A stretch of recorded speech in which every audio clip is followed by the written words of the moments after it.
Hi everyone, it's Maria, your Midnight Baker, with the much requested modifications for the 3D fabric face mask. This video will cover making a filter pocket, adding a nose wire, making an XL size, which is great for people who want a bigger size or for men with beards. And I've also begun using adjustable straps, which I think are great. And I'm going to cover some different ways to modify the fit of this mask too. So here's the basic information for the 3 sizes that I have been making. I'm not going to go over the steps in detail because if I do, this video will be really long. So I will link my older videos in the description box below and you can check those out. So first up, filter pocket. For this, you'll need 3 pieces of fabric, 2 of them for the lining. I'm making the adult size here, so I'm using 7.5 inches by 10.5 inches, and I'm cutting 2-inch corner triangles. Then on just the 2 lining pieces, I'm going to mark the center. It's 3 3/4 inches for this size, and draw a line across the long way.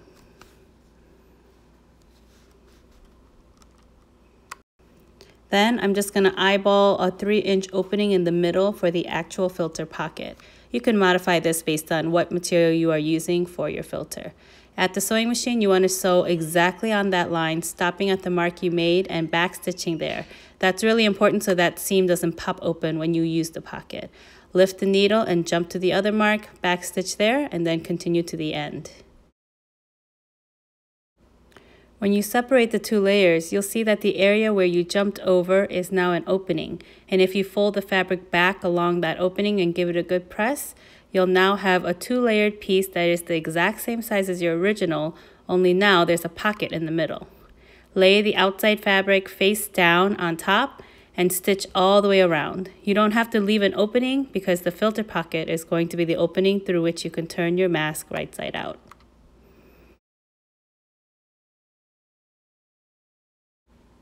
At this point, you can add the optional nose wire. You can use pipe cleaners, twist ties, or even purchase nose wires online. I don't use nose wires for my masks, so I went with a pipe cleaner because that's what I had. I cut a 3-inch piece for this sample. Now I top stitched the edge on one side, which gives the mask some stability so it won't roll. But you don't top stitch the other side if you want to use a nose wire. Instead, you're going to insert the pipe cleaner through that filter pocket, snug it up to the very edge, and center it. I'm going to use Wonder Clips to hold it in place, and then stitch a little box around the wire to hold it in place. Now my needle is set to the very left, so I'm going to use that to my advantage and keep the pipe cleaner to the left. That means that my sewing foot is going to push it against the edge, and as I backstitch to really just secure those corners, it's going to box that pipe cleaner in so it won't move.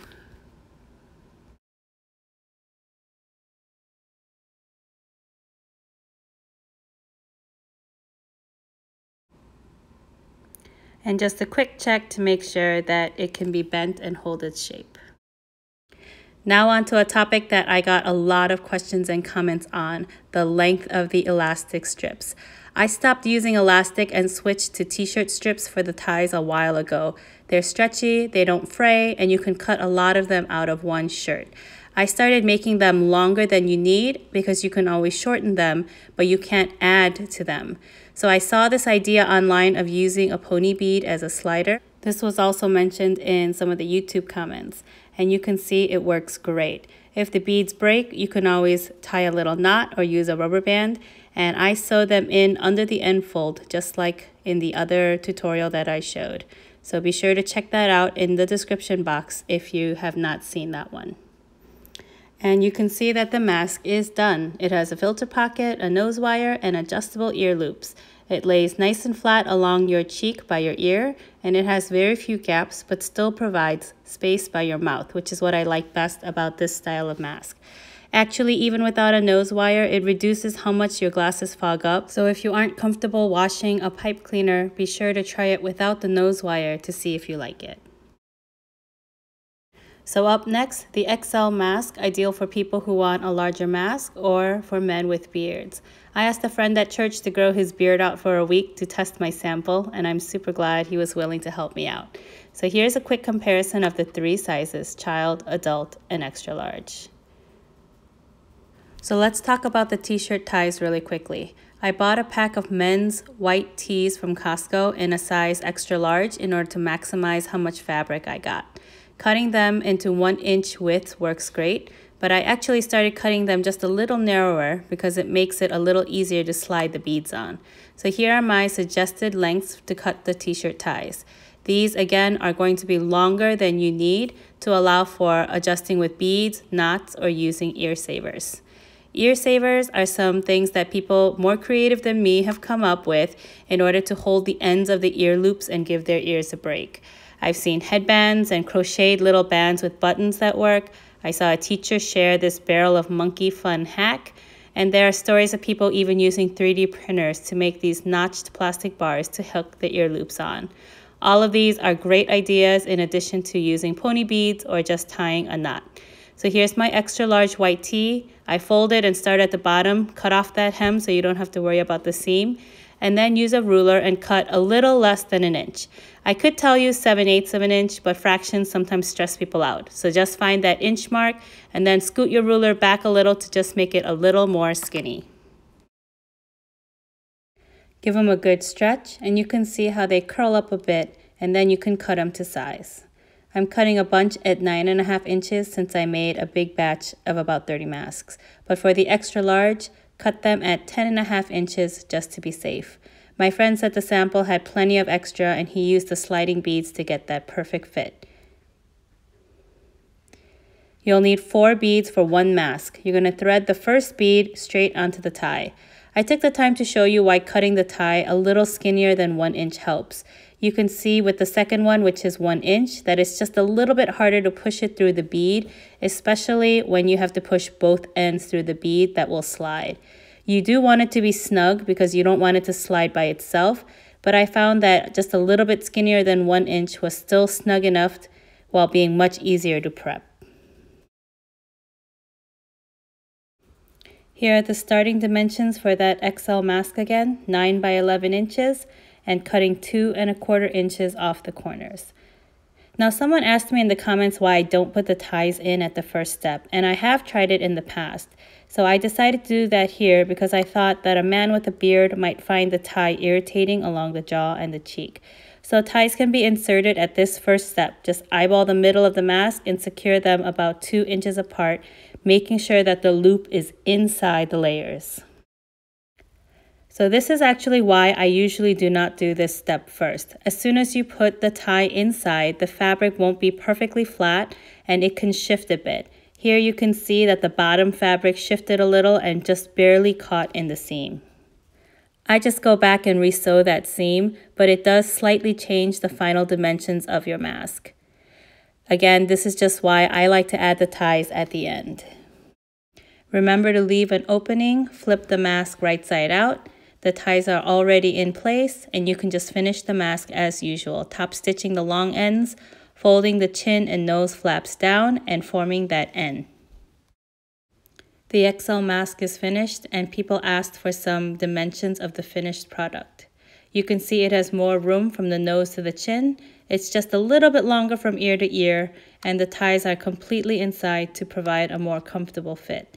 My first instinct to modify this was to make the flap that cupped the chin deeper to accommodate a beard. But when my friend tried that sample, he said it actually caught his beard more and dragged the mask down off his nose. You can see the picture he sent me. He said the first one was perfect for his shorter beard, but that men who grew a longer beard might like that deeper chin cup. Here's the side-by-side comparison of the child, adult, and XL sizes one more time. I noticed that my picture shows the child mask looking almost the same size as the adult, but it is definitely smaller and it doesn't fit me or my teenager. And for those who are interested, here are the finished dimensions of all 3 masks if you start with the recommended dimensions I gave at the beginning and use a 1/4 inch seam allowance when sewing around the edges at the first step. The steps for making the 3D mask will work for any starting size rectangle. So I'm going to talk a little bit about the dimensions of the mask and how you can tweak them for your personal preferences.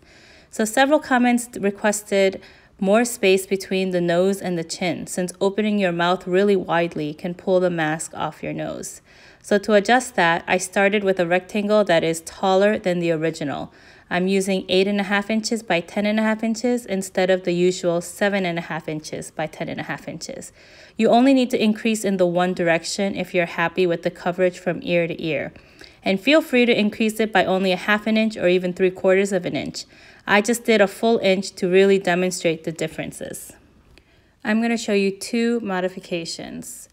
Both of these have a white layer underneath. The first, I'm going to cut 2-inch corners just like the original adult mask. And the second, I'm cutting 2¼ inches off of each corner. You can see that the only difference is that the corners are cut a little more deeply on the second mask. And you can also see the difference from this starting rectangle, which is the usual 7.5 inches. I'm going to sew these using the exact same steps. Once they've been sewed and flipped right side out, you can see that they are still identical, except one still has deeper corners cut out. When I fold them on the corner and sew down the flaps, then the difference starts to really become clear. This one with the deep corner cuts will still meet in the middle as the flaps folded down are wide. But the other one has a gap in the middle because there's more fabric in between the flaps due to starting with a larger rectangle. My usual 9-inch ties will work fine for the one with the deeper cuts, but is too short for the ones with more space between the nose and the chin flap.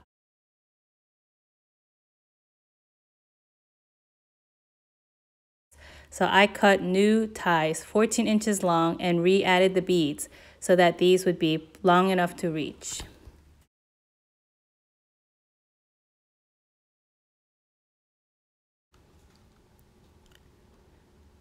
You want to space the ties out about 2 inches apart, but still be able to tuck the ends into that end fold. And this is important for another reason, the gap by the ear. Some comments I got were about a gap that had formed by the ear. People fix this by sewing a little V into the ends, but you can actually eliminate this by keeping the ties no farther than 2 inches apart. To demonstrate, I pinned these ties 3 inches apart. And you can see when you pull it up the way it would be pulled to go behind the ear, the fabric puckers because it's too widely spaced but still close to the ear. So here are the finished masks and a detailed comparison. You can see that one definitely has a deeper cup for the nose and the chin, and the other has more space between the nose and the chin.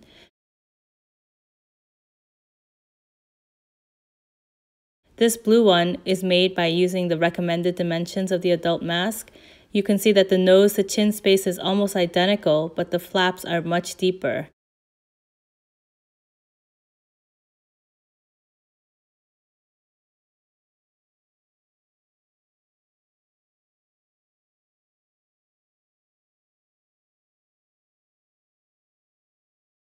Meanwhile, the other one has the same amount of fabric cupping the nose and the chin, but has a lot more space between to accommodate someone opening their mouth widely. This is me wearing the one with the extra space between the nose and chin. I think you can see my jaw moving a little as I say, ah, really big, like I was at the dentist or something. You can also see there's plenty of extra tie behind my ears, so if you make this, you can probably use 12-inch ties. And this one is the one with the deeper nose and chin flap. You can see how far it extends from my face. It's definitely way more than I need, but if you have a bigger nose, you may find this more comfortable. This is also how I made that deeper chin flap for the XL mask, which my friend found not helpful, but which might be helpful if you have a longer beard. I kept 10.5 inches as the length because I was happy with my ear-to-ear coverage, but you can also tweak that based on how far the mask reaches along your cheek and jaw. Make it longer if you want it closer to your ears, shorter if it's too close. I personally make masks about 10 inches long for myself and for my sons. This is a tip I shared in my very first 3D mask video, and that's using a template. Once you've tweaked the dimensions of the starting rectangle to the way you like it, cut it out of thick paper, cardboard, or even plastic if you have it, in order that you can trace it to cut more masks. Quilters have always used templates to be able to cut faster and with greater accuracy and consistency. I often sew in batches and cut 20 to 30 masks at a time. Another tip to share is the fabric you use. I've seen hacks on social media about using a t-shirt or even socks to make a face mask, but these are generally not going to be very effective because even though they may be 100% cotton, knit fabric can stretch, It makes it comfortable, but stretching also means that there are some pretty big holes that allow germs and particles to pass through. I use 100% quilting cotton, which is woven and does not stretch. But before you run to the store, check your closet first. These men's shirts are perfect for making masks. They're 100% cotton, but they're woven, not knit, so basically no stretch. This blue and white shirt from Old Navy could be cut up to make masks, and if you don't want to cut up your husband's good shirts, you can also get some at a thrift store. In fact, I would look for X large or 2X larges to maximize the amount of fabric you get. You can also use bed sheets if they're 100% cotton and woven, as most are, and even get those at the thrift store and give them a really good laundering first. I hope some of these tips were helpful. If you're ready to start sewing masks, you can stop watching right here, but I'm going to take a few more minutes to talk about a few other things. So I got a couple questions about my sewing machine and some of the tools I use. They aren't essentials, but I thought I'd just share some details. So I sew on a Baby Lock Quilter's Choice sewing machine that I bought off Craigslist about 4 years ago. It was 10 years old then, and it still is running great. Before that, I sewed on an entry-level Brother machine, which was fine, but I really like two things about this Baby Lock machine. It has a needle down feature, which means that the machine will always stop with the needle in the fabric, which is really helpful when you're doing a lot of pivoting, like for these masks. And this one also has a speed control. Now, I usually keep it to the max, but this is a great feature for beginners. I've started teaching my nieces to sew, and this is a great feature as they can concentrate on their hands and not worry about pushing too hard on the foot and getting it to go too fast. I thread my machine with 100% cotton thread on top, and I use it on a cone, which lasts a really long time. In order to accommodate the cone, just make sure you need this thread stand, which allows the thread to feed smoothly into the machine without catching. On the bobbin, I have started using these pre-wound bobbins by Filtech. They're polyester thread, and I was hesitant at first, but they truly are a game changer. Polyester thread is thinner, and the factory winding means you can sew for days without changing your bobbin. Because if you sew, you know there is nothing more frustrating than sewing a bunch of stuff and then realizing your bobbin has run out and nothing was actually stitched. I feel really confident using this because the recommendation came from Jenny of Missouri Star Quilt Company, and I'm a huge fan of their company and of their YouTube videos. This stiletto I purchased from Quilt in a Day's website.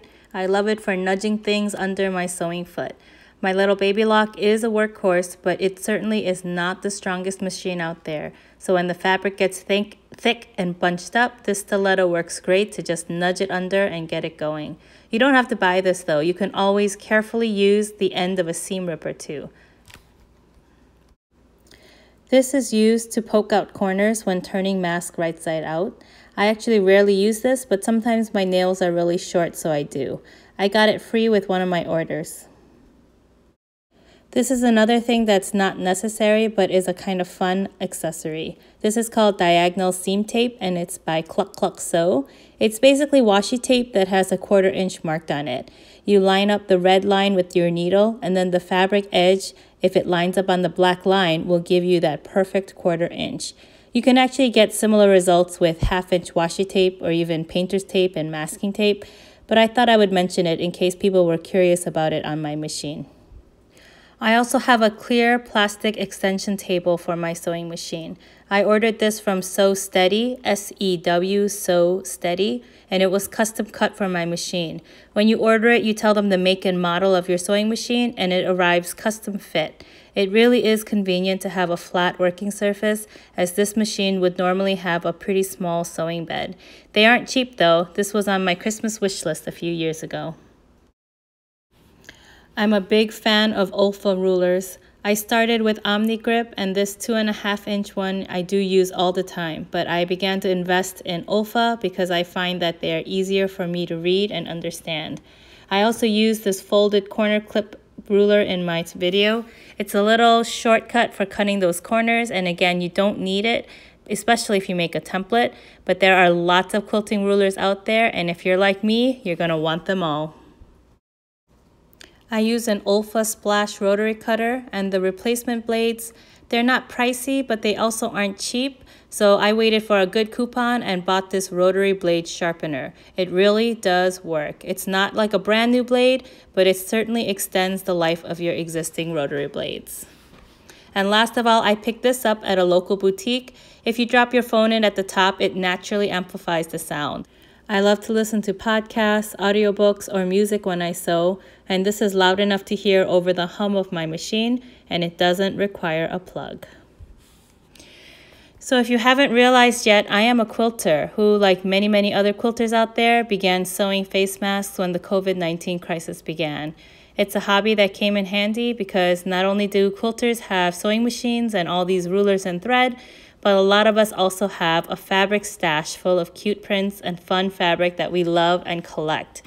I personally started sewing out of my stash, aiming at first for neutral and unisex prints because I was donating for healthcare workers, and then later having fun picking out fun prints like this strawberry print for kids and for my other friends. I actually launched this YouTube channel back in March just before our state shut down, and it was intended to be a baking channel, hence my name, Midnight Baker. I also thought it would be for like 10 or 15 people, like my friends and family, who maybe wanted some baking tips and ideas from me. But a quick pivot to masks in order to share how I was making them, and really, I'm still a little in shock at how many people have found my video. So if you've subscribed or enjoyed these videos, I am truly thankful. I tried to make sure I included all the final tips on mask making in this last video. And from here on out, hopefully I'll be able to start some different content. If you want to unsubscribe, that's totally fine. Thanks again for coming by and watching, and have a safe and healthy rest of 2020.